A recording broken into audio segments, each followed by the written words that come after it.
Thank you for joining us this afternoon for this very special program.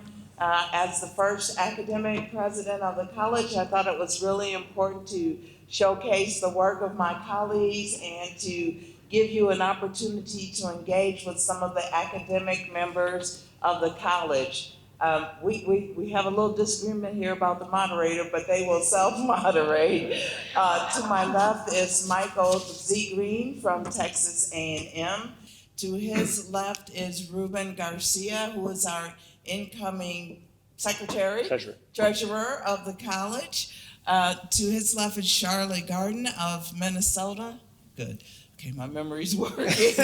And finally, Nicole Porter is joining us from William and Mary. All right. And with that, I will let them get started. Oh, you're looking back to the All right. Thanks so much. Thanks for being here. It's a pleasure to be here and a pleasure to be part of the college because I think the important thing about this conversation is that we have a wide number of constituencies here that can really learn from each other. So that's the whole point, in fact, the title of this panel, which is Academics and Practitioners in Conversation. And I think that's part of the mission of the college and one of the reasons I love being part of it. So today I'm going to talk about some of the lessons I think I've tried to learn from my education in critical race theory and what that can have, the impact it can have in terms of both how we view wage justice and racial justice, and also what other kinds of alternatives there are to our current systems in place in terms of paying people for work. So this is an issue that sits at the intersection of law, economics, and civil rights. We've for decades we've treated wage law and as separate from civil rights law. We've obviously had separate statutes and separate systems of enforcement, separate agencies, the EEOC versus the DOL that enforce different things. And that's, in my prior work, I've really looked at the ways in which those bifurcations or those margins actually end up leaving a lot of workers behind. So that is kind of the genesis of this project, the concept of marginal workers, the concept of unprotected workers is something that I've thought about for a long time. And now I've chosen to focus on it in terms of wage and hour law in this book, which is available, of course, I'm contractually obligated to say, from the University of California Press, by any fine website you go to. So again, this is called Critical Wage Theory, Why Wage Justice is Racial Justice. And it really focuses again on the theories of critical race theory and what they might say in terms of how people are paid, who's not paid, and what the alternatives might be in our society.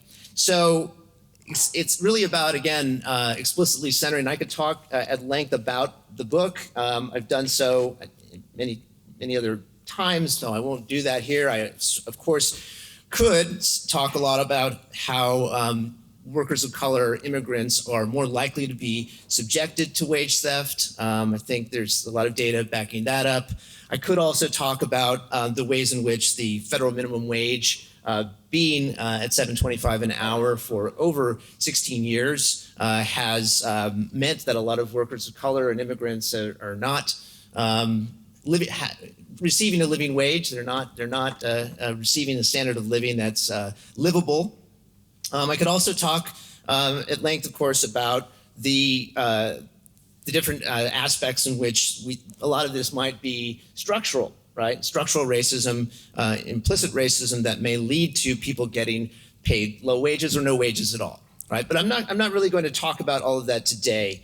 I think that there's, again, plenty of you who work in this field who know about this and who've seen this and who definitely, again, could obviously teach all of us here a lot of what's going on in the trenches on a lot of these issues. I could also talk about, the central theories of intersectionality, which I think my mentor and professor, Kimberly Crenshaw, really pioneered in the ways in which the systems that are supposed to protect workers either from sex discrimination or race discrimination in her foundational work didn't protect all workers the same, right? That there were inequalities in terms of protection, right?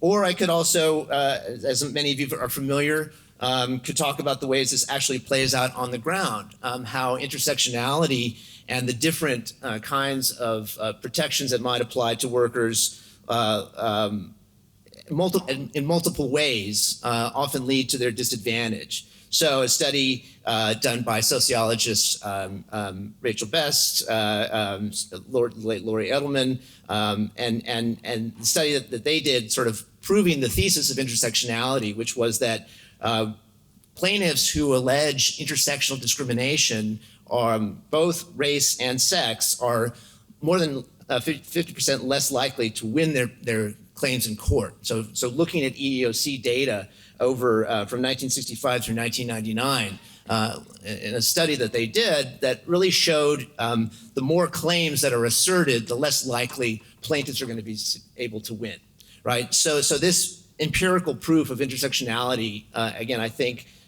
also, although I don't think a lot of large-scale studies have been done in terms of DOL data or wage and hour division data, but I think that those kinds of lessons from intersectionality, I think, could tell us a lot about the ways in which multiple statutory systems that are supposed to protect workers are not doing the job, right? So that's, again, a lot of what I go through in the book, as well as, of course, the stories of workers and the stories of social movements that are really using the legacy of race and the legacy of racism to argue for better conditions. So talk a lot about the tipped worker problem and how many organizations are trying to center sort of the racial aspects of that in order to eliminate the tip minimum wage in the states in which the 45 or so states in which it exists, right? So that's another sort of part of the book. But in the time that I have, limited time that I have here, I actually want to talk about alternatives to a lot of these problems. Of course, the ways in which we pay people and how conscious we are about the inequalities, the inequalities that lead to the pay gap being wider for Latinas and for African American women than it is for white women. The fact that, again, racism sort of or racial discrimination goes on, of course, in the setting of job classifications and segregation that then leads to pay disparities. The yawning inequality that is going on, in the country right now that, again, has a disproportionate burden on workers of color and immigrants, and not even to say, again, all the other sort of legal issues going on for immigrants in this country today. But what I want to focus on really is looking at sort of the future on this. Not just, of course, we need better consciousness about making sure that we don't have race and immigration gaps in pay, but also that we look at ways in which we pay all workers better. Obviously, I think many people will know that many states have decided that the federal minimum wage is too low at $7.25, and so they've gone to $12 an hour, to $15 an hour, all the way up to nearly $20 an hour eventually. And that will, of course, help, I think, a lot of workers to make ends meet better and to have and approximate more like a living wage, which, again, I think is an elusive concept that has not really ever been satisfactorily defined or decided upon, even with the many living wage ordinances and many living wage campaigns that have gone on throughout the country. But in the end, I think what we need to do, and I think what I'd like your help with, is to really start talking about ways in which we could deal with some of these gaps, these inequalities in a more policy-oriented way. And so to put a fine point on it, I think we need to get away from the static hourly wage and for work per hour, and look more at the kind of benefit that many of us take for granted, of course, and enjoy, which is a stable income that does not fluctuate with the number of hours necessarily that we work per week. Like many of us, again, often work more hours a week than 40 and still have a sort of a stable salary. And of course, sometimes we work less than 40. And that, of course, still means anyway that you have a predictable income. So many states, as many of you know, have tried various ways to have a kind of a secure scheduling ordinance or a secure scheduling regime to give some predictability to workers in terms of their pay. That, although some cities have done that and implemented those policies, that hasn't really been successful, I think, in terms for many workers at the margins in terms of getting a stable sort of salaried income. So what I would suggest, again, I suggest in the book, is looking at different modes of paying people on a salary, even all throughout the up and down the wage scale. And there's a lot of also research and talk about the universal basic income in many places. Many cities are experimenting with that. But I think we need a more sustained conversation about how we can implement something like that and, of course, give some kind of predictability to workers in terms of their pay. So again, whether it's subsidies to employers for making sure that people have 40 hours a week. That's one possibility. It could be talked about. Others, again, about tax credits in the future. But the fact is that this is something that would go a long way to dealing with the inequalities that are going on throughout the wage scale. That again would, I think, benefit a lot of workers of color and immigrants. And so that's something again that I think should be looked at. We also know, as I said earlier, that the intersectionality thesis shows that we have workers who are asserting multiple claims and in different forms. And often, again, I think we have many practitioners here who could testify quite quickly about the fact that we have oftentimes more success in the wage and hour field than we do or plaintiffs do in the civil rights field, right? And so that is something, again, that I think once again shows not only that we might see a lot more racial discrimination going on in the way that pay is set and people are paid, and wage theft that goes on disproportionately again in those communities, but instead to look at many of the possibilities for really focusing on or separating a lot of these claims to make sure there's not this intersectional bias or intersectional disadvantage. And then finally, really, it's about employers. Of course, many of you are employers, represent employers. And so much of this, again, may not be about changing the law or changing litigation, although I know that many of you, deal with litigation all the time. And you, of course, know that there may be ways in which there could be reforms to the FLSA, to the Fair Labor Standards Act, to try and make sure that people are paid regularly and that there's not sort of gaps in compliance. So you have, again, I think, a consciousness that might develop with a lot of employers to look for these kinds of discrepancies, right? And again, you could talk, I'm sure you could talk to us about different ideas that you have in terms of compliance, equity audits, and other kinds of things that might really look for these kind of pay disparities. Because again, I think at the end of the day, what I hope to do with this book and this conversation is really just to have more attention on the ways that these problems sort of intersect, so that we might approximate something more like wage justice, right? And that's obviously the subtitle of the book, but not just, again, getting people paid correctly, but also ensuring that they have the ability to obviously develop their skills, but also to have a life outside of the workplace, right? And so that's what a lot of these secure scheduling ordinances and so forth are trying to do, which I think are, and maybe obviously the universal basic income is trying to do, but an integrated strategy to see this as a way to sort of lift up different groups, I think, is what I was hoping for with this conversation. And I really want to thank you for hearing me out, and I look forward to your questions.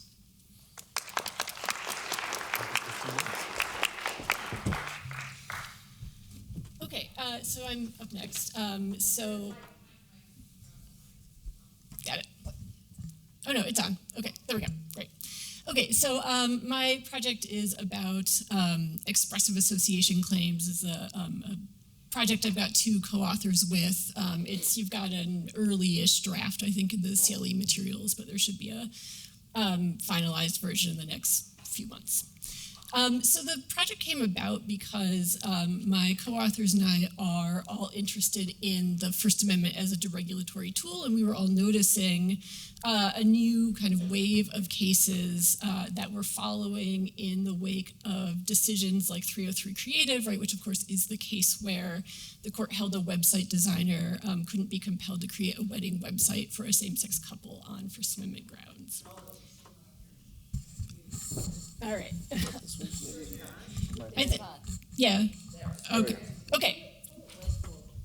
All right. There we go. Okay. So in this set of new cases, employers are often raising expressive association in either defensively in cases brought by employees or disappointed applicants, mostly under non-discrimination law. And then there are also a set of cases that are pre-enforcement challenges, for example, to New York's so-called BOSS bill, which implements non-discrimination protections for reproductive decisions.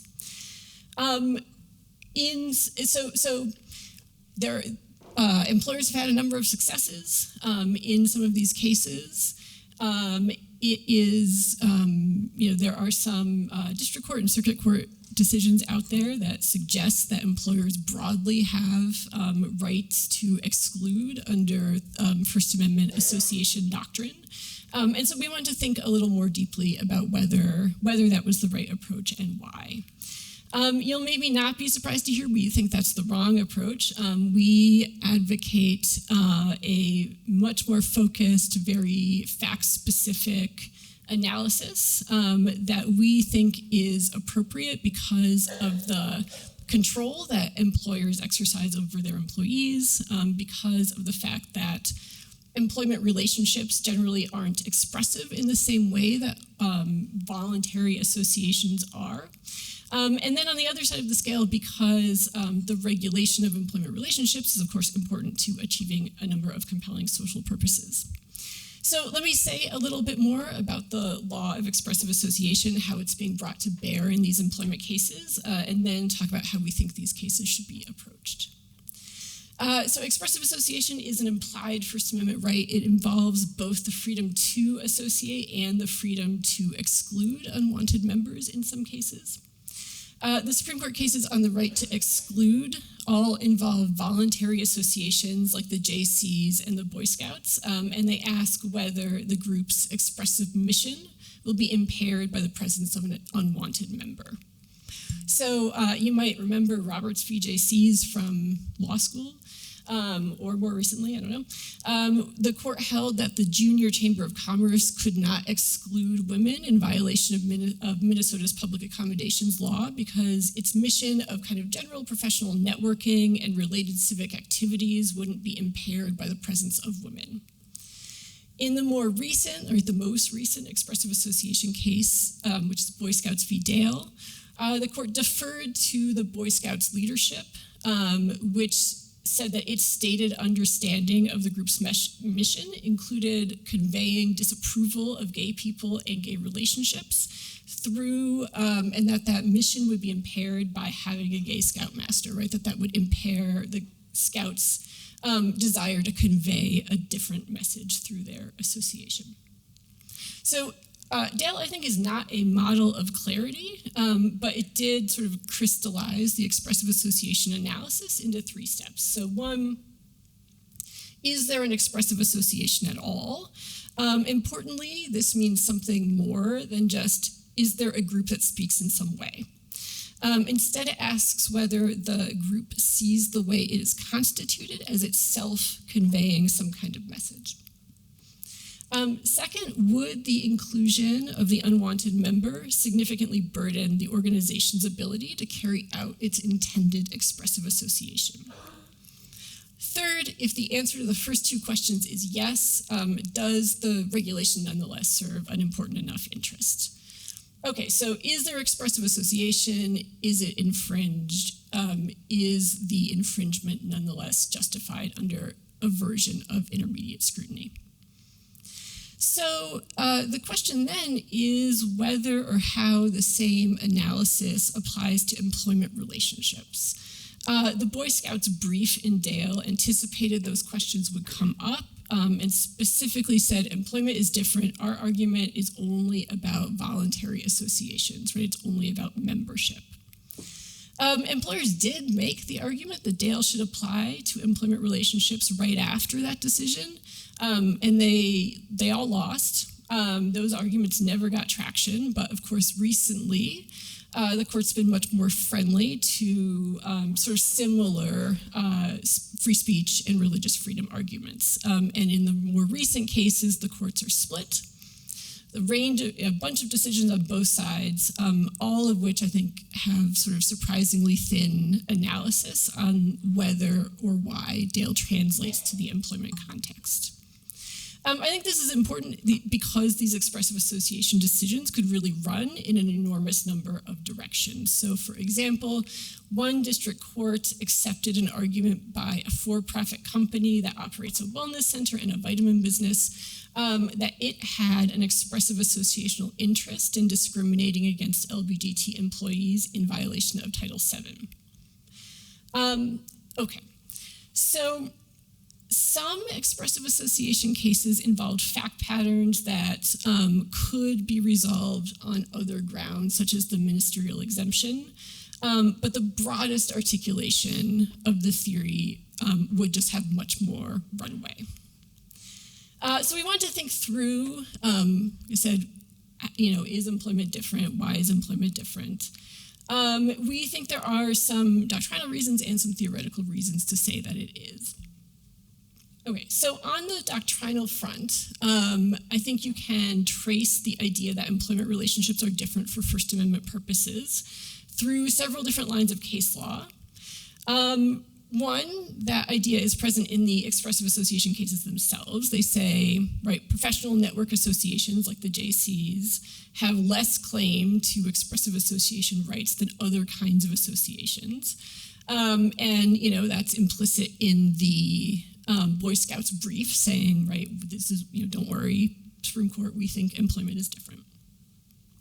The idea is also present in kind of various First Amendment cases about the rights of unions, right? Many of these cases I think are wrong, but, for present purposes, I'm sort of taking them as they are. So the court has distinguished civil rights boycotts from union boycotts on the ground that the former exists sort of outside or prior to the economic marketplace and so are not subject to the state's general power to regulate economic activity. States can enact right-to-work laws, barring unions from requiring represented private sector workers from becoming full members as a condition of employment, whereas unions are free to impose membership requirements on workers who do want to become full members. Conversely, public sector workers do not have a First Amendment right to opt out of exclusive representation, though they can't be compelled to become union members or pay money to the union. So without sort of getting bogged down in those, in the kind of doctrinal details there, I think the important point is that First Amendment law often treats employment as an area where there is more room for government regulation to exist, even in the context of entities like unions that have kind of specific political and expressive goals that are themselves protected by the First Amendment when they exist outside of the employment context, right, relatively robustly. Okay, shifting to more theoretical reasons to treat employment differently, we make three interlocking points. One, employment is characterized by the ability of the employer to control employees, right? That is a core factor that defines the existence of an employment relationship. Control explains some common exclusions from employment law, such as for managers or equity partners or independent contractors. The idea in the case of managers, right, is that those individuals exercise control over others and therefore they can protect their own interests. That control is enabled by employers' abilities to fire or discipline workers, cutting them off from the pay that they need to afford the necessities of life, as Ruben was talking about. This has also been important to courts defining employment in situations where an entity exercises other kinds of influence to encourage labor, right? Such as the odd case, that case here and there that is about, the FLSA in the context of a religious entity, right? Where the entity is using a mix of incentives, including sort of religious incentives to encourage work. So the question in a lot of those cases, right, is like what kinds of control, right? What kinds of control are being exercised, right? And how is that being used to influence the way employees are acting and what they're saying in the course of their work? All this is in contrast to how we think about voluntary associations, where we tend to think of members as having looser attachments, right? And we often think of influence or dissent within an organization happening in more informal and more democratic ways. What we would see or think about as participation in the context of a voluntary association, we would think of as insubordination, right, in the context of an employment relationship. And then finally, employment law serves other goals as well, right? So, Cindy Eslin, right, describes the many ways that work can promote pluralistic democracy, bringing people together while also regulating how they interact with each other. She talks about the importance of creating kind of widespread but shallow ties that can complement the narrow but deep ties that come in the context of voluntary associations. Okay, so we think those considerations should guide how courts think about these cases. We're not saying that employment relationships are categorically excluded from expressive association rights, but we do think employment really matters a lot to the analysis. Can employers be associations, right? When is an employer's message burdened by the obligation to abide by employment law? Okay, so it is, I think, important to be specific about what this question is asking, right? It's not asking, does the employer do something that counts as speech? Instead, it's asking, does the employment relationship carry an expressive component? So in Dale, both Dale and the Boy Scouts thought that there was something expressive in Dale serving as a scout leader, right? Dale said he wanted to become a scout leader because he wanted to be a role model for LGBTQ kids. And the Boy Scouts, right, also essentially thought that, right? Also thought that Scoutmasters are role models and that having the title Scoutmaster conveyed something specific.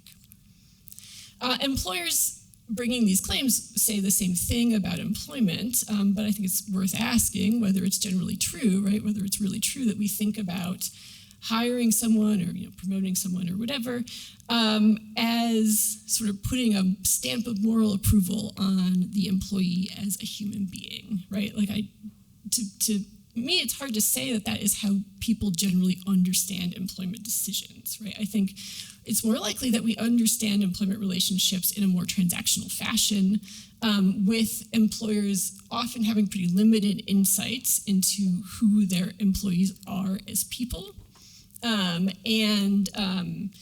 We think about employees as acting in the employer's interests rather than in service of their own kind of individual views and commitments.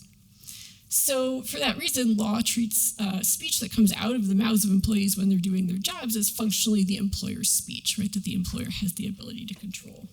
There can be some roles within organizations that could count as expressive associational roles, when somebody's hired to be the face of the organization. But that's a very limited, right, fact-intensive kind of claim. So we're not fully ruling them out, but we think they should be extremely few and far between. Okay, over there.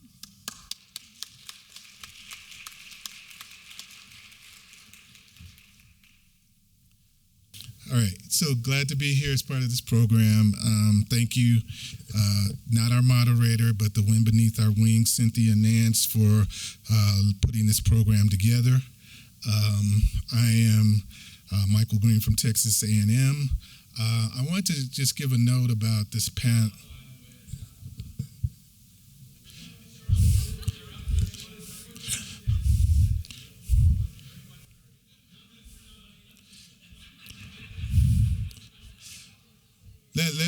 for the record, I'm an employee.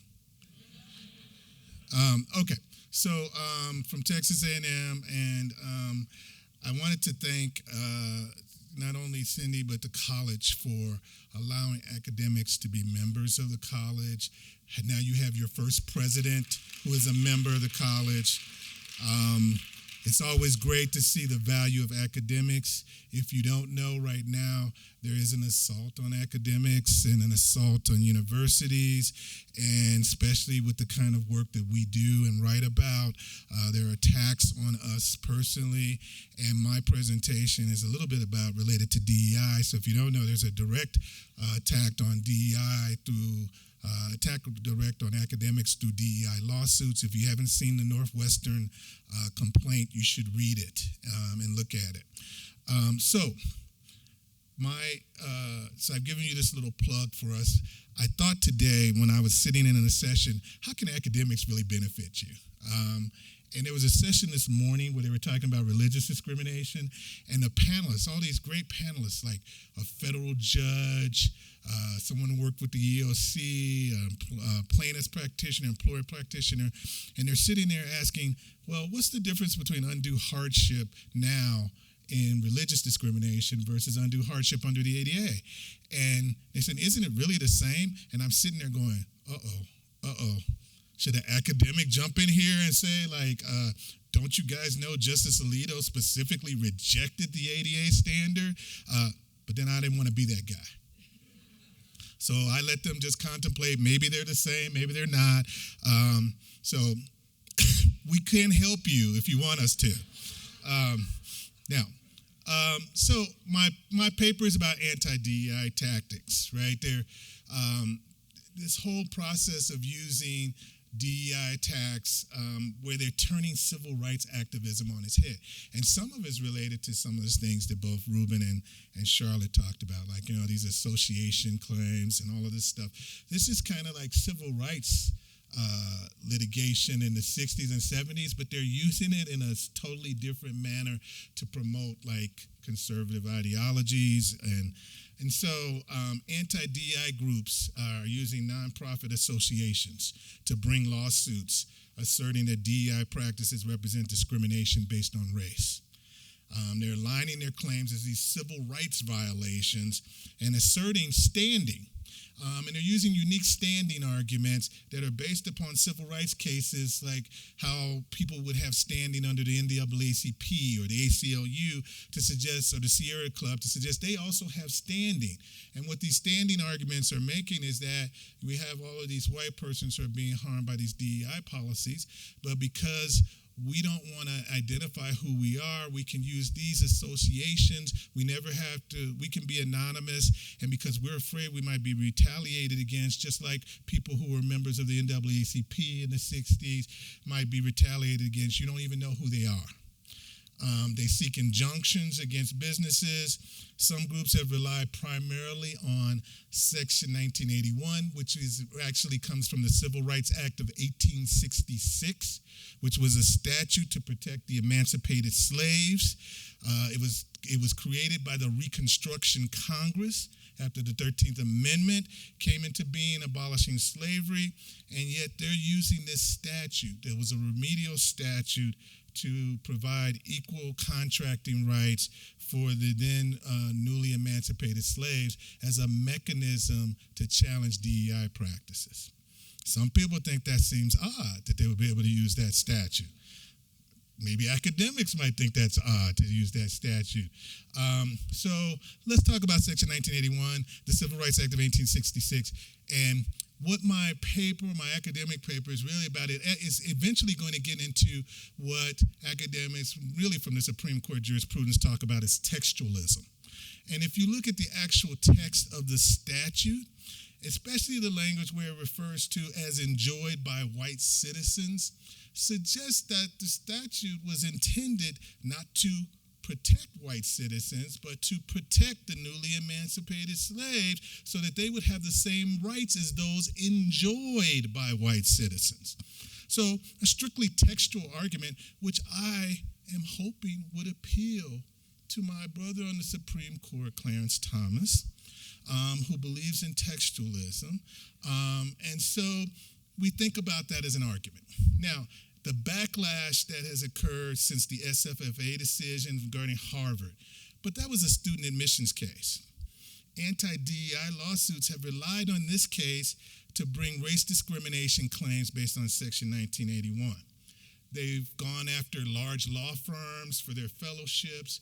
There's a really controversial case involving an investment firm scholarship called the Fearless Fund in the 11th Circuit, and there are other cases like this. Several states passed anti-DEI laws, and they've all just chilled efforts to improve the workplace. The Missouri Attorney General has even brought up a creative claim where he's filed a complaint under Title VII. I'm not sure how the state of Missouri is the employer there, suing Starbucks for their anti-DEI policies under Title VII. And he uses creative standing arguments based upon a civil rights case where he argues parens patriae, that he's defending the state as an employer, I guess, I don't know. But these cases are out there. It raises questions on how should businesses respond, and academics are thinking about these issues. My academic solution is that we should look at these attacks and maybe think about the textual analysis of Section 1981. Shouldn't that appeal to all the textualists on the court? Shouldn't that be a legitimate argument that would resonate with them about why you shouldn't be able to use Section 1981? So with Section 1981, the key challenges that have come in place. Standing, right? You need some kind of concrete injury. But the more recent cases that are being decided by courts, most of them reject these claims under standing, but there's a few, the 11th Circuit, certainly in the Fearless Fund case, are suggesting that standing is appropriate, and they're basing it on these civil rights cases, like with the NAACP and things like that. There's a great article by Michael Morley where he attacks this kind of standing. In fact, they used it in the affirmative action case in SFFA. And he attacks it, and I think it's a great article. But this textualism, this perversion of the statutory language, right, which was intended to be remedial and address emancipated slaves, is now being used by the court to address so-called majority claims, which leads us to the Ames decision, which they decided last term, where even though that case had nothing to do with race, Justice Thomas decided, writing a concurring opinion where he talks about DEI. That case had nothing to do with race. It was about whether someone who was not gay could say that they were being discriminated for not being based upon sexual orientation, and whether there was additional proof that was required for that as a majority claimant. But it wasn't a race claim. And yet he writes about it, and he also talks about getting rid of McDonnell Douglas and judge-made rules. Well, isn't using DEI for Section 1981 a judge-made rule? Because I don't see it from the text of the statute. So if he doesn't like judge-made rules, that would support this as a reason why you should not use Section 1981 for anti-DEI claims. There's also issues about intent and causation. It's just shocking to me how these courts are accepting these claims under injunctive relief and saying there's likelihood of success when we know most plaintiffs will lose under these cases based upon inability to prove intent or causation, but yet they're saying likelihood of success. And all it is doing is chilling these employers from moving forward with their practices. So, counters to textualism. The one problem that I have to deal with is there's a case out there called McDonald versus Santa Fe Trail. And in McDonald versus Santa Fe Trail, the Supreme Court found that under Section 1981, they rejected my argument. But as Justice Thomas has said about that court at that time, those were activist judges. Those were judges who were making their decisions based upon not the text. They weren't basing it on the text. And Michael Selmy has written a great article, 2023 article, where he got into the documents of Justice Powell, and he's looking at what was behind the decision in McDonald versus Santa Fe Trail. And I think that they were really concerned about if they ruled the other way, that it would destroy affirmative action. So that Justice Marshall really felt that they had to rule the way they did. But as Justice Thomas mentioned in the, I think he's a really help to me in all of this. So as he mentioned at the beginning of this term, I'm paraphrasing, but he's kind of said something like precedent, smeshedent. And so when we look at precedent, do we have to follow precedent? And I think McDonald versus Santa Fe Trail is ripe for reversal because of its text. Now, my last problem with this, and I'm going to close up too, so you have more time to hear Nicole and your questions, but certainly there's standing issues, and I'm going to address that, but I think there are a lot of people who are addressing the standing issues. I mentioned Michael Morley. There's an article by Brian Fry. There's also this question about reverse discrimination, and certainly Ames dealt with that, but if you think about Ames, and I know a lot of people in the session I was in earlier today, they were saying, oh, Justice Jackson wrote Ames, and it's a unanimous decision, so must be right. But what else could she do with McDonald versus Santa Fe Trail being out there? How could they say that case couldn't follow that? But think about the underlying reasoning of why there were some courts who said maybe you need some additional information. Right? If you think about the remedial purpose of these statutes, Congress has never made any findings suggesting that there is a real problem in our society where white persons are being discriminated against by their employers. Now, Justice Thomas said that's a problem in the concurrence in Ames, but he cited the brief of one of these anti-DEI groups to suggest that that's a problem. But there's been no data. Oh, by the way, a good thing to have academics around, we like data. But there's efforts to scrub and remove a lot of the data that's out there that we need. So if you think about this then, this reverse concept, maybe you've got some textualist arguments that make it still valid for Title VII. And I'm not arguing about Title VII. I'm talking about Section 1981. That's where I see the textualist problem. Most courts so far have used standing to defeat these claims. I need your thoughts about this textualist argument, because when I've made it, the other issue that will come up that I haven't talked too much about, because we're in a friendly setting, but we're being recorded. And I work for a public university, and I want to state that everything I've talked to you about, I believe these are matters of public interest to protect my First Amendment rights. So as I talk to you about this, I do want to end by saying one of the things which is the most controversial thing I'll suggest in my paper, is that if you took the textualist argument and said this statute cannot apply to white persons, the counter argument to that is, well, then it violates due process of law because the law should apply equally to all. And I recognize that, but I believe Section 1981 is a remedial statute. It had a remedial purpose, and since there's no proof that there's some remedial need for white persons to be protected by the statute, there's a compelling interest that it should be applied in the way in which I suggest. But I don't think our current Supreme Court will agree with me. There's a compelling interest. And so if they don't agree with me, the controversial thing that I'll say in my last seconds here is that then they should find the statute is unconstitutional and it should not apply to anyone. I'll leave you with that.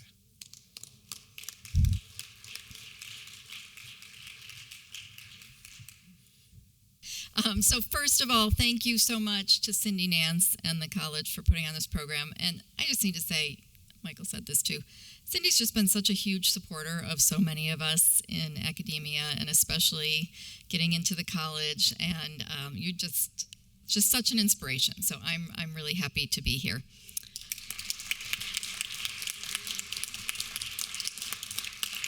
Okay, so I'm talking about a book that was actually published in 2023. I don't know that I'm contractually obligated to show it to you, but I'm going to anyway. And I didn't bring hardcover because I was trying to save space in my luggage, so I can't actually set it up there. But my book has been out for a little while.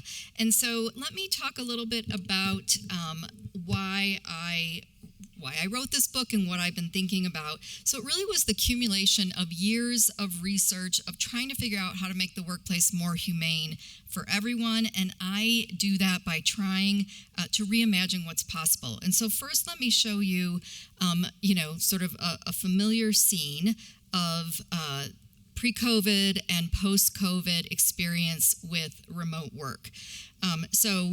Pre-COVID, it's not possible. Nobody can do it. We can't imagine it. We just can't imagine how it would ever be successful. And then post-COVID, we started seeing that it can be successful. Certainly not in all cases, but in many cases, and many employers have continued these programs, at least hybrid, on a long-term basis. And so one of the ways I think about the experience with COVID and remote work is it's the equivalent of like an avalanche of accommodation requests to work from home, all coming in at once. And it would have been completely unwieldy for the employer to address those accommodation requests all at once.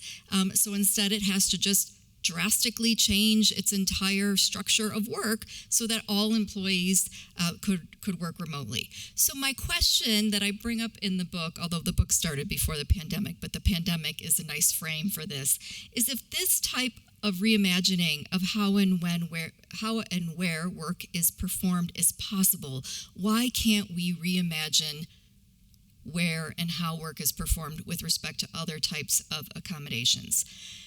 So a lot of this started with what I call allies in workplace subordination. So long before my book, I started thinking about two groups of people who seemingly have nothing in common: people with disabilities and people with caregiving responsibilities. And then I've started talking about this for many years, how what they have in common is their inability to meet the ideal worker norm that their employers expect. And so both groups might seek some kind of modifications, either of the physical tasks of the job or when and where the work is performed, and that leads to special treatment stigma, and I'll talk about that a little bit more in a minute. Okay, so I start in the book, in the subsequent article I wrote after this book, I address work schedules, when and where work is performed, separately. And I do so because these workplace norms are really sticky. They're very entrenched.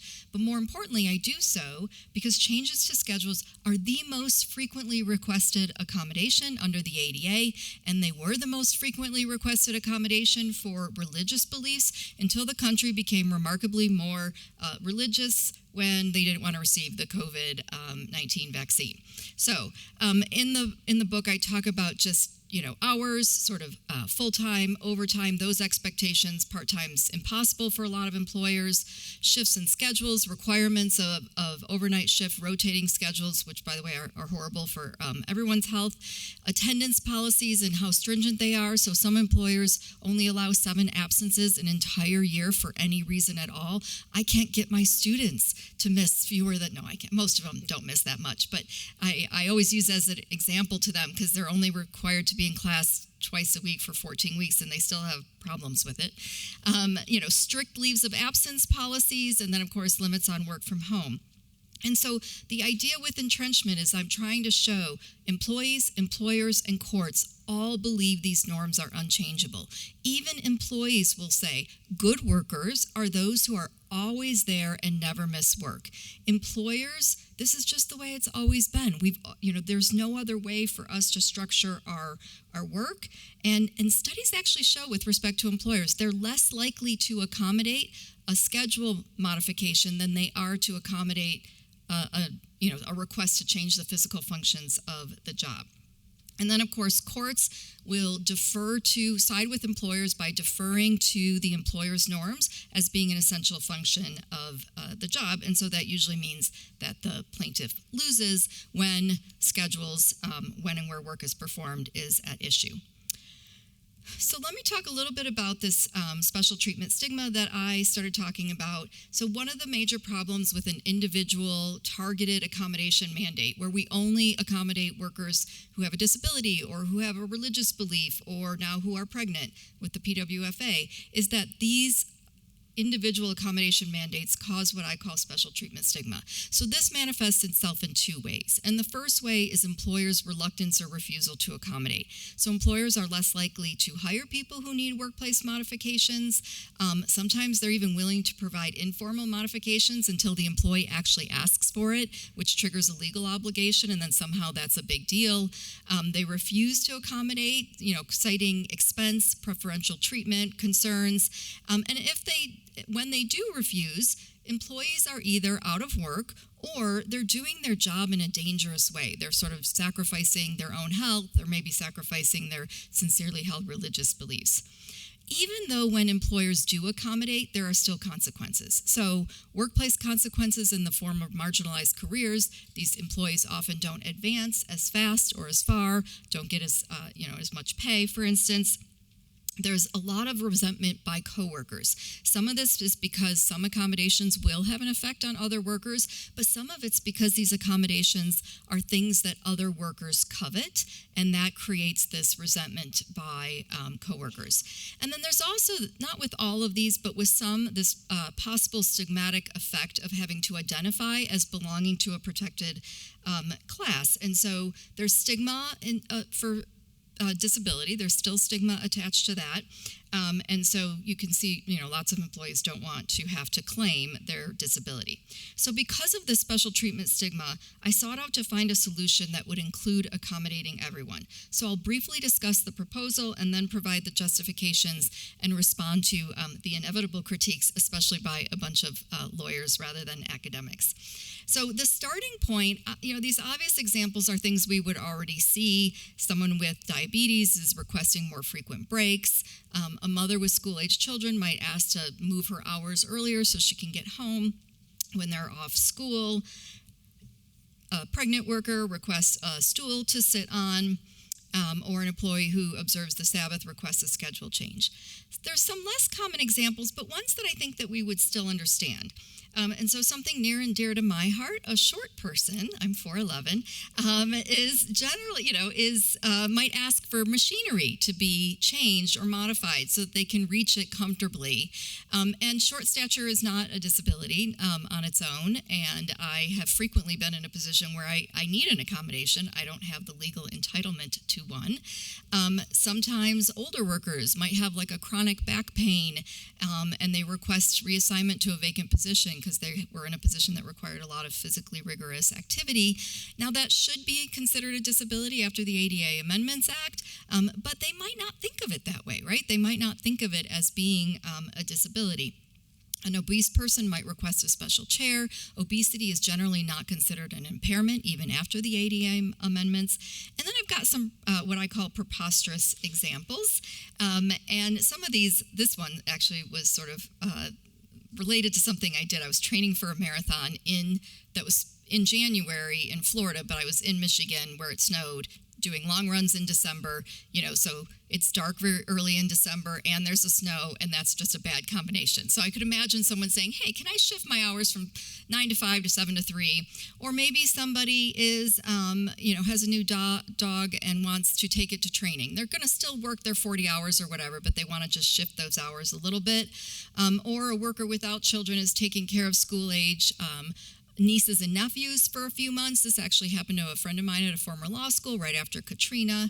And all of these things are considered not at all protected by the law. So what I did in some papers, and then of course in the book, is to develop what I call a two-tiered undue hardship defense, where I divide everything into necessary and not necessary accommodations. They're both still you're entitled to ask for it, and the employer's required to give it, but they have a different undue hardship defense. So necessary accommodations would be subject to the more stringent ADA undue hardship defense of significant difficulty or expense, and this would apply to someone who need the accommodation to perform the essential functions of the job, regardless of the reason, even if it's short stature, even if it's obesity, even if it's older age, and that would allow the employee to attend to unavoidable caregiving obligations. And I know that sounds like a really vague standard, so I'll hopefully clarify it in the next slide. Non-necessary accommodations. I wrote this book before Groff v. DeJoy, so I used the very lenient religious undue hardship defense pre-Groff, which was anything more than a de minimis expense. And so this undue hardship defense would apply to avoidable caregiving obligations and everything else. But even under this standard, I really do believe that there are many accommodations that the employer that wouldn't cause an undue hardship for the employer at all. Like flex time is a really good example, right? Shifting your hours just slightly.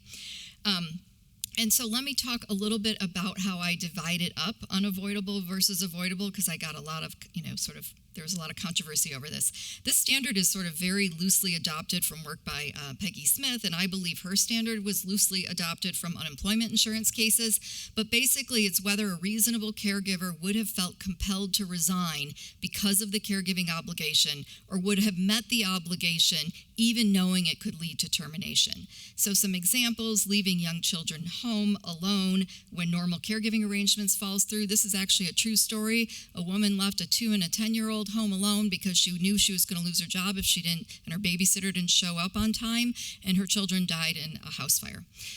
A single mom might ask for an exception when the employer informs her that she'll be moved to the night shift, unless she's, got family around or a nanny, and she's in lots of cases unlikely to have either. That's going to be impossible. Or leaving work because a child is in an accident. An employee got fired for doing that, like a serious accident, like taken to the hospital, and the employee got fired for leaving work for that. I also want to define caregiving broadly, so not just children, but also, disabled spouses and partners, parents who need care.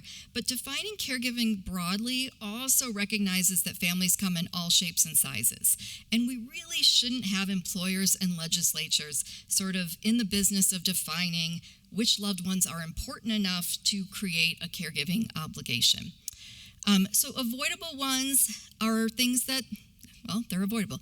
A parent wants to attend a field trip or a school party with a child. A parent of a school-aged children wants to work different hours. Again, some of these might be easy to do, but they wouldn't be subject to the more stringent undue hardship standard. A short-term change in schedule to allow the parent to coach a child's team. Maybe 4 10-hour days instead of 5 8-hour days to have one more day home with a baby. So those are ones that are, again, might be very easy for the employer to still do, but they would be subject to the very lenient anything more than a de minimis expense. Okay, so why do I recommend, and I don't know where I am on time. Okay, so why do I recommend accommodating everyone?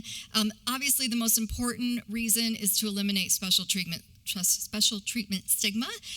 So if everyone's accommodated, there can be no workplace consequences for those who need accommodations, nor should there be any resentment. I also believe it will help increase gender equality, because we know that women still shoulder the majority of caregiving obligations.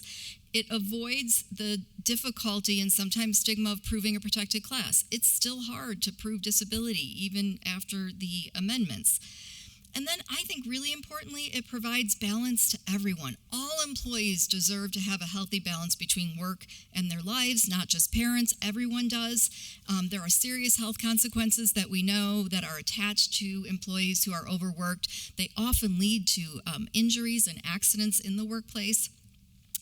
So I also think that there's a benefit of dismantling employers' rigid norms. So if everyone's asking for these accommodations, they might realize it's just easier to sort of change the structure more broadly. We saw that with COVID and work from home. You could imagine flex time, very similar, right? Like, okay, everyone can sort of vary their hours within reason, rather than having to field these requests one at a time.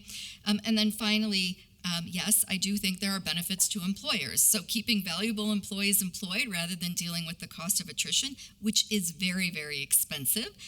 Employees who are accommodated are more productive, happier, and more loyal. Providing accommodations to everyone who needs them to perform the essential functions, hopefully there will be fewer employees getting injured on the job, and so lower workers' comp costs, and then also avoids the difficult administrative expenses of HR trying to figure out whether someone fits into this protected class. So I've got sort of my inevitable critiques and the responses, but I know we are like really almost out of time, so I'm just going to kind of keep them. I have 2 minutes? Okay. Kind of keep them up here.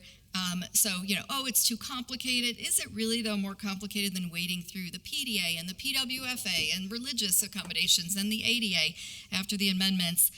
Too expensive is, of course, the big one. Employees are already doing this informally. A lot of the time, they just don't want to have to do it as a legal obligation. And then, of course, I think we need to consider the money saved through avoiding not just attrition, but sometimes the lawsuit that follows, getting rid of somebody because they need an accommodation. Employees will take advantage of it. My experience, I was in-house for a couple years before I started academia. Employees are the most likely to take advantage of workplace benefits when those benefits are the most stringent and rigid, because then they have no choice but to try and, push the envelope a little bit. And then, of course, it's hard to imagine how this could work, just like it was hard to imagine how remote work could work, and yet we figured that all out. So I will sit down, and I look forward to hearing.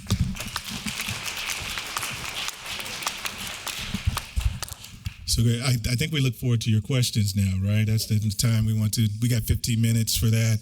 We had planned 30, but we're blaming that on the session before us that took up most of our time. So we're free to invite your questions.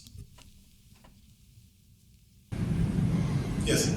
So listening to all of you, seeing where things should go legally, we don't really have a legal option.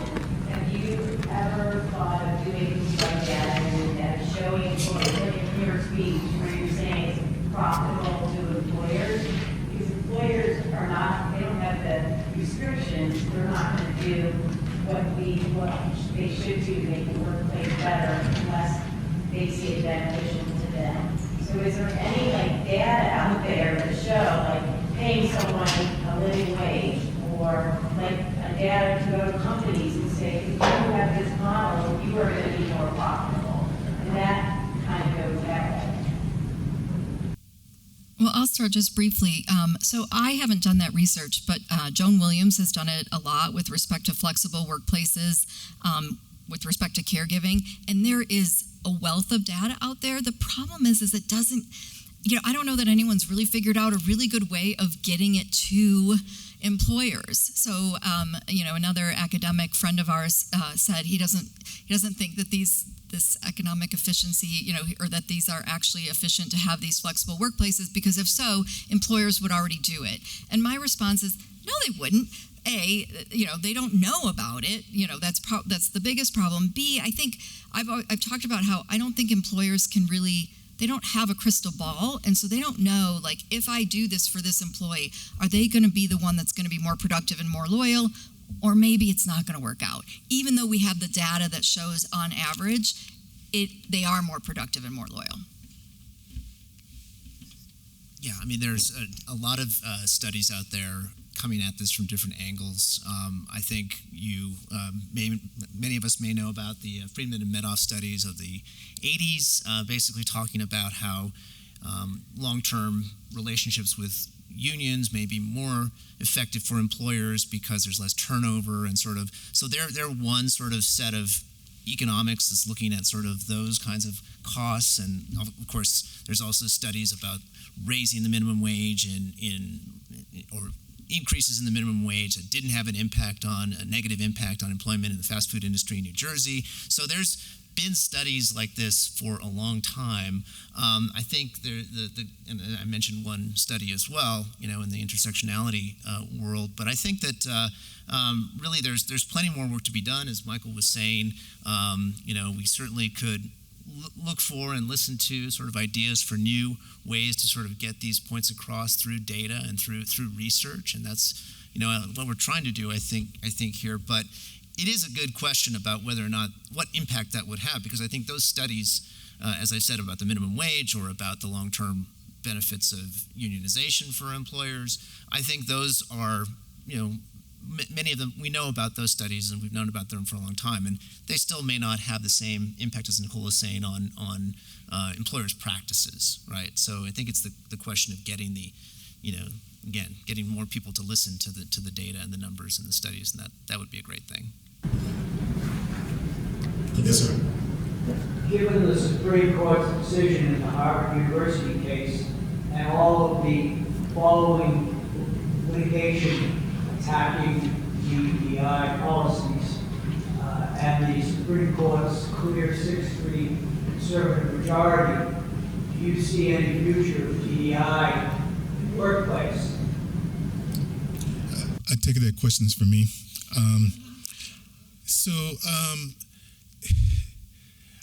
Yes. It's kind of like a question I say to my students, like when you have the laws against you right now at this time, what do you tell your clients? You just go like, I give up. I guess I got nothing, right? I think that there are movements to reframe, because a lot of it is just wordsmith, right? So a lot of it is just taking words and using words to weaponize words. Right, so you weaponize the term DEI. Doesn't mean that you can't have, And I have another paper coming out where I end by saying this, and again I know we're being taped. I say that I don't want to create the playbook for the group that ends up creating a 2025 playbook that may now becomes a 2030 playbook or whatever, and explain to them what the real answers are and how we address it. But there are some groups that are saying, change the words, don't call it DEI, and they're saying some other things. But this goes to the first question to me, and really goes to the people out here who counsel employers. What are the rationales for making some of the business decisions you make, whether you call it diversity, equity, inclusion, whatever the rationales you are looking at to use to make decisions? Are you like some of the organizations who immediately just capitulated with threats of DEI, with threats to law firms, and just said, okay, we're going to give up? Or are you going to fight? I think there will be some groups that will fight. They will find ways. Maybe the law doesn't help you right now. It's a long distance fight to me, and it's not just using the law. It's about using right-minded businesses to decide they're going to do what they want to do. And Costco was a clear example when they decided we're going to still do this. Any other questions or anybody else? Charlotte? Yeah. So, I think some of the more high-profile challenges to, programs that might broadly fall under the label DEI have been to, situations that we could have all looked at 10 years ago and said, like, yeah, there's some legal vulnerability here. It just may not come to much. Whereas, I get the sense that now there is this fear that, anything that falls broadly under that umbrella is vulnerable. And I think that is doing the court's work for it, right, in ways that may never come to pass. So, when I think about some of the challenges that America First Legal filed against diverse slate policies, right? That seems to me to be a legal theory that is that has little to do with the text of Title VII, right? And that in any event, right, employers can really minimize their risk by doing things like saying, well, we don't have a set number of employees who are going to bring back to be finalists, right? So it could be 2, it could be 4, we're going to kind of see what the pool looks like. So I think it's worth thinking about how do employers maintain their commitments to diverse and inclusive workplaces, while minimizing legal risk, right? It strikes me as something that is eminently possible. Yeah, in the back. Professor Green, to your point about wordsmithing, isn't that the answer?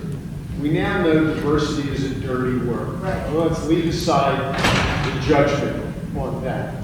But if we talk about economically disadvantaged, which opens academia's door to a kid who grows up on a dirt farm in North Dakota, as well as a kid who grows up dirt poor in North Philadelphia, as opposed to a kid whose first first in the family to ever go to higher education. Is that possibly the solution? Because conversely, the kid whose father is a Wall Street lawyer and mother is a bond trader and happens to be a racial minority, does that kid need an uplift? Not sure. I don't know. Reaction. Yeah, so as I said, I'm not giving you the solution, so it will not be publicized. I think, there's ways that can still be narrowly constricted to take the economic view. Oh, I'm sorry. There's ways that that can be narrowly constricted to take the economic disadvantage view. But again, as I said, I don't think there's a solution. I think there certainly is a solution by you don't use the weaponized words. What you do and what you decide to do, I think it really is going to be the onus, like I said, the people out there who counsel employers and the employers who are right-minded about what they want to do, they need to figure out what are the creative ways in which they can continue to grow and prosper their workplaces. You ought to look at data, as I said. Look at what people who are like Gen X's think about what they expect in the workplace. They expect you to be socially responsible in the workplace. A lot of data says that.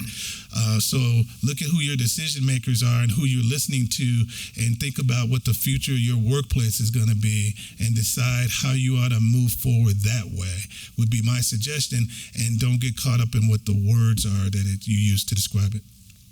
Can I just add to that? I think that's a great question, and it's obviously a question for all kinds of different organizations and actors in terms of their strategies in dealing with this current environment and what will be, again, both beneficial for their organizations and their constituents, but also, what will pass, the courts and the Supreme Court ultimately. I think, again, Charlotte's work is really important along these lines because, I think that many employers, many institutions like the one that I'm a part of, the university that I'm a part of, would like to, recognize the value of diversity, the reality of diversity, and celebrate it. And of course, they're, like many of our institutions, going through these different kinds of questions about strategically, is that the best move right now? I think the bringing up the Students for Fair Admissions versus Harvard case is really important too, because we know that for many years in many states that without the ability to say the word race or diversity, that didn't stop sort of the legal challenges. It didn't stop the Supreme Court from possibly looking at some of these proxies for race. And I think if you look at the SFFA decision itself, I mean, the Chief Justice basically recognizes that don't try to go behind our decision and try to do this another way indirectly, right? And so I think you can never really be fully safe, with the idea of sort of framing it a certain way. And so I think as Michael says, I think you do have to recognize that it's going to be sort of a long-term struggle. And I think that's really what a lot of academics anyway are in for in terms of a long-term kind of conversation about recognizing reality, but also of course being strategic about what will pass the courts. Can I just add one more? So I think there's a big misunderstanding about what DEI is, and a lot of the critique I'm seeing doesn't understand or the disparate impact theory at all. Now, maybe, the Trump administration wants that gone, but it's still in Title VII. It is still part of the law.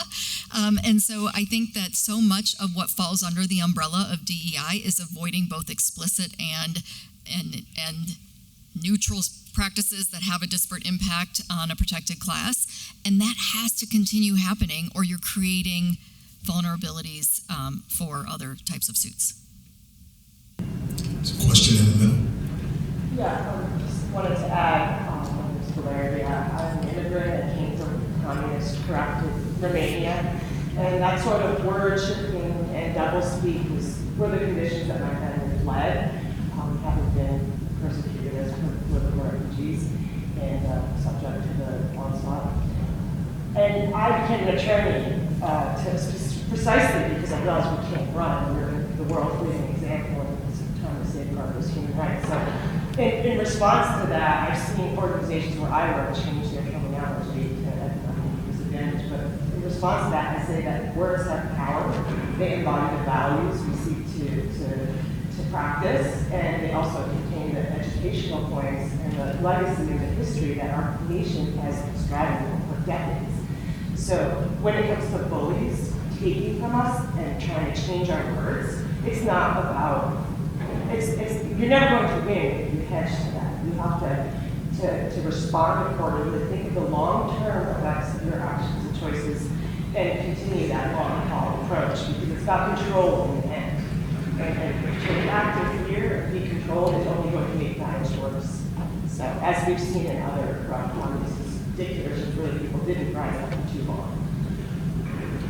Thank you. I think we only have 1 minute left, so we've got one last question. Anybody? No? Thank you. Okay. Sure.